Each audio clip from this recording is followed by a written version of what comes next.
My first guest today has been writing all her life, getting knocked back time and time again, and now has reason to celebrate because Phil Reid from Newbury, whose working life has involved the horses at Highclere Castle, sheep farming, running a riding school, has finally made it. She's got a 3-book deal. She's, I think it's almost fair to say, obsessed with the Arthurian legend. And her first book in the set of 3, and it could be a set of 6 as we'll discuss, is Guinevere, the Dragon Ring. And Phil joins us now. Hello, Phil. Hello, Bill. And huge congratulations. So how long have you been writing, first of all? Since I was 5, when my parents bought me a petite children's typewriter. I had a petite typewriter, yes. Did you? I did. And the thing was, my mom worked from home doing all the paperwork for my dad's small business, and she had a proper typewriter, and I always wanted to be on her proper typewriter, not my petite typewriter. and most of the time I managed to do it as well. Yeah, but they were a great way, I imagine, for many little people to start writing. And you don't mind saying you're in your 60s now? No, I don't mind saying my age at all. Right. So this is 60-odd years of writing. And finally, the breakthrough. What was different this time? Well, I won a competition. Yeah. I entered a lot of competitions, but you normally have to pay for them. And this one came up and it was free. And I thought, well, I might as well enter it. So I entered it, forgot all about it. And that was September 2020. And then in April 2021, I got an email saying, oh, congratulations, you're in the top 20. Been in the top 20 a lot of times. And I thought, oh, well, I'd better have a look at the publisher and see what they publish, because I just kind of entered it and left it. And I looked, and it's a boutique publisher that does, American one, that just publishes historical romance. It was a lot of Georgian, Regency, Victorian. Yeah. I mean, I don't know if you've ever read a Georgette Hare book, but they're kind of Georgette Hare book, but souped up with a little bit more sex in them and things like that. Okay. And I thought, unlikely my book's going to win this, but it did. And I won a publishing contract. Wow. How did you feel? How did everybody else feel? And how did you progress it on from there? Hello? Oh. Hello, can you... We've got a very, very odd line. There were all kinds of funny, weird washing machine noises going on. We'll persevere for a moment. I think... Sorry. No, it just said my internet connection was unstable. Yeah, I'm wondering whether a phone might be better. No. Well, no, phones are great. We often do things on landlines, and they're as steady as a rock. And just because your voice is at a phone quality doesn't really make much of a difference. We seem to be all right again now. So yes. We'll press on for now. Nope, I'm losing you again. Right, we're going to ring you back in that case. More than enough of that, I think. We'll have a song from M People first of all, and then we'll do a longer part 2 with our guest. This is Moving On Up, BBC Radio Berkshire. BBC Radio Berkshire, M People and Moving On Up. 10:15, Bill Buckley here, hoping to talk to Phil Reid from Newbury, who's finally got a publishing deal in her 60s, having been a writer since she was a little girl. Guinevere, the Dragon Ring is the first of her 3 books in the 3-book deal. So why the passion for Arthurian legend particularly, do you think, Phil? Well, my parents took me to see The Sword in the Stone when I was very little, and I fell in love with King Arthur's stories then. Yeah. But as an adult, I was diagnosed with Asperger's syndrome after my 2 sons were, or 2 of my sons were, and when you have Asperger's, you're very likely to have an obsession of some sort. And I realised that mine was King Arthur, and that was why I've always been interested in King Arthur, because you just don't lose your obsessions. Do you know, you're not the first person recently I've interviewed who only found out they had this kind of condition because their children had it and were diagnosed, and then they got a diagnosis. What was it like all those decades not knowing that you had this? Did it have a big impact on you? Was knowing a huge moment? Tell me about all that. Yes, it was a big moment, because when you don't have it, and you have a sense that you're not quite the same as the other children at school, you don't know why.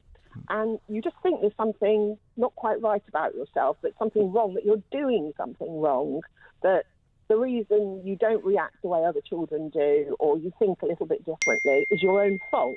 But when you discover you've got something like Asperger's, you look back and you think, well, that explains it. And it's very light bulb moment.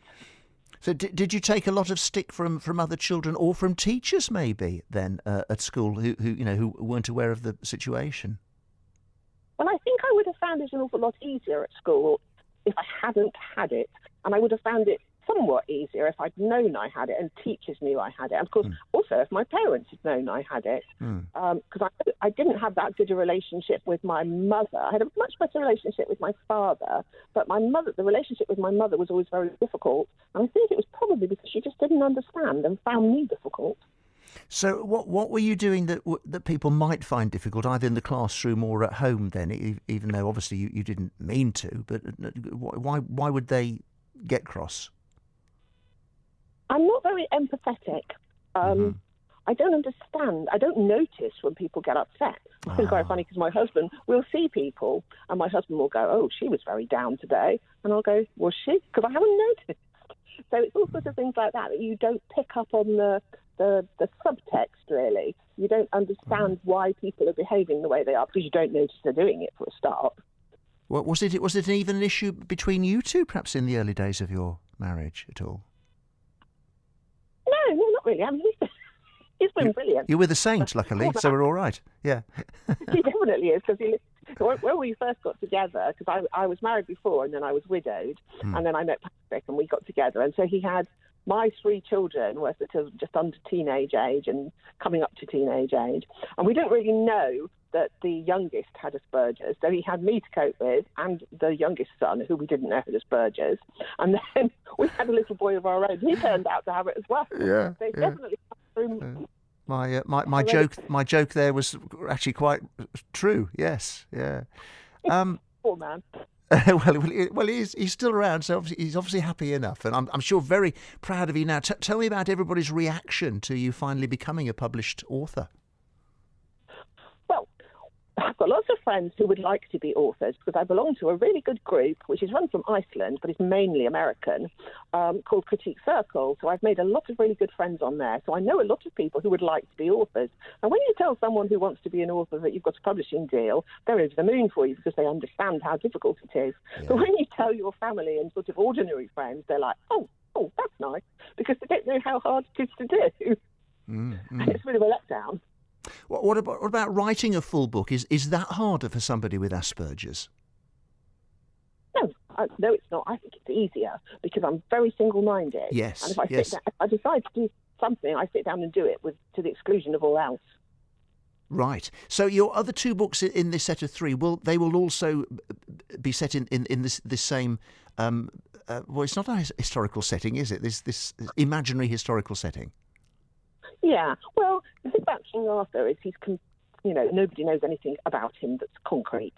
So it's a gift to the writer. Yeah. And what I wanted to do was write a story, the story of King Arthur, making it as historically accurate as I could, but from the point of view of Guinevere. But she is a modern-day girl who falls back in time. She's actually called Guinevere by her father, who's an Arthurian scholar, because he's very What a great idea! So she knows what the world is like now, as well as what the world is like back then, and that, goodness me, the complications that must lead to. As you say, this is great grist to a writer's mill. Well, it's quite nice to be able to. I think it probably helps readers to think to put themselves in her place, because, for example, you have to brush her teeth with powdered charcoal, which involves an awful lot of spitting afterwards. And she makes lots of little comments like that, which I've been doing, where she finds things that are quite revolting to her. Yeah. And I suppose she would be seen as incredibly sort of feisty, wouldn't she, for women of that time? Were they all kind of helpless heroines who had to be looked after a bit back then? Well, probably not. Because they were probably more seen as, the little woman will have lots of children for me. Yes. I'm sure they were very tough young women because it was a very tough period to live in. But she has, when she first meets King Arthur, he's Prince Arthur, she's pretty horrified because one of the first things he says to her when he looks her up and down and is told that she's to be his future bride is, you have good childbearing hips. She's very offended. Probably then it was a huge compliment, but the modern woman would not quite want that, I can understand. There's so much to talk to you about. For example, you live on a canal boat on the Kennet and Avon in Newbury, don't you? And have done for 10 years. And I walk to work along the Thames every day. And in the summer, you look at these boats and you think, oh, how lovely that would be. And a day like today, I walk past these boats and I think, thank heavens that's not me. What's it like in the winter, Phil? Cosy, very, very cosy. It's lovely. I've just been out for a walk with the dog and it's frosty.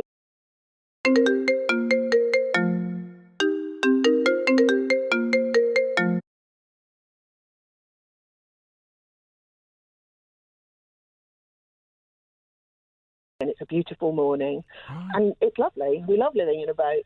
So these boats these days are real. They've got all the mod cons, including efficient heating. Oh gosh, yes. We've got central heating. We've got a solid fuel burner. We've got a really powerful generator, so we can power our own electricity, so we never get power cuts. What about space? I mean, it's a very confined space, isn't it? It's a very long, narrow space. No, it's not a narrow boat. It's a wide beam, so it's 11 feet wide. It's like a floating apartment. Oh, right, yes. Well, some terraced houses are hardly any wider than that, aren't they? As long as they're long enough, then you're all right, right? Yeah, it's nearly 7 feet long, so it's quite a bit. You were a landlubber before this, were you? You made the change? Yes, we used to live in France. We lived in France for 10 years. Right. But I'd done some sailing, and my husband had done fishing on the sea in fishing boats, just for fun. But we've never been in a canal boat at all. But we took to it like the proverbial ducks to water. Wow. And there I was asking whether you'd been a landlubber before, and I actually, now I come to think of it, I knew that because I have visited your previous home. How long ago? In the early to mid 1980s, wouldn't it? Because I was the reporter on, and you. It was 84, yeah, because Phil's dog was the star of one of our films on That's Life. And I remember it as if I did so many of these, Phil, and people have asked me before, do you remember when? And I have to kind of pretend a bit because it's all very vague. But your dog, your spaniel, riding on the motorbike with goggles on, happy as can be, with your husband thundering along, I remember as if it were yesterday. Oh, thank you. It was fun. You watched the film. Did you come to the show on the Sunday night? Sometimes guests did. Yeah, we did. It right. was nice. And you watched the film go. What did you make of it when you because we cut the actual motorbike sequence to Born to Be Wild, didn't we, by Steppenwolf? I'm sure we did that. Yeah. See, I do remember. What did you think when you saw the product? Oh, it was lovely. Unfortunately, we recorded it on a video and it just got damaged and we've lost it, so we don't have a copy of it anymore. Oh, no. The kids would have loved it because their dad died in 1997, so the kids would have loved a copy of that. I remember he was my interviewee rather than you, wasn't he? And he was lovely. I remember very well. Yeah. Have you checked YouTube? I mean, or other things on the internet. Sometimes there are most extraordinary things lurking in little corners on the internet. I think probably the children have. So yeah, and it's just not there. Yeah. Well, I was probably expecting the first one when I met you the first time. She was born in October. I'd forgotten that aspect of it. Oh, how nice to be reunited with you all these years on, and that some might say that was my golden era, and some might say professionally this is about to be your golden era. And although this is the 3-book deal, you're well into, is it book 5 now already, or even you're starting on book 6 or something? I'm nearly at the end of book 5. I'm on the last chapter, but I seem to be taking a long time getting through it because I've been having to write the Battle of Baden. There was a monk in about the 830s, and one of his books is called The Historia Britonum, and quite famously, amongst people who know all about King Arthur, he wrote the list of King Arthur's 12 battles. Nobody knows if they were real, because it's so much after King Arthur. It's like writing about something in about 1700, but knowing no details about it. So he wrote this, and I've used his list of battles, and the 12th battle is the Battle of Baden. And nobody knows where any of them were either, and I've located this one just outside of Newbury on the Downs. Liddington Castle and the village of Baden. It's just into Wiltshire. Right, yes. Yeah. And that's where I put the battle. It's very handy because I can go up there and have a look at the lie of the land and decide what they were doing. Let's hope the 3-book deal might become a 6-book deal, mightn't it? So this won't necessarily not see the light of day. You're kind of proceeding on that assumption. I really hope so. Yeah. Well, really good I was going to say, we hope so for you very much indeed. And well done getting the first one published. And there we are for you. If you're listening to this and you're 40, 50, 60, 70, whatever it might be, and you've got a burning ambition, it's not too late, because Phil Reid's published book is Guinevere, the Dragon Ring.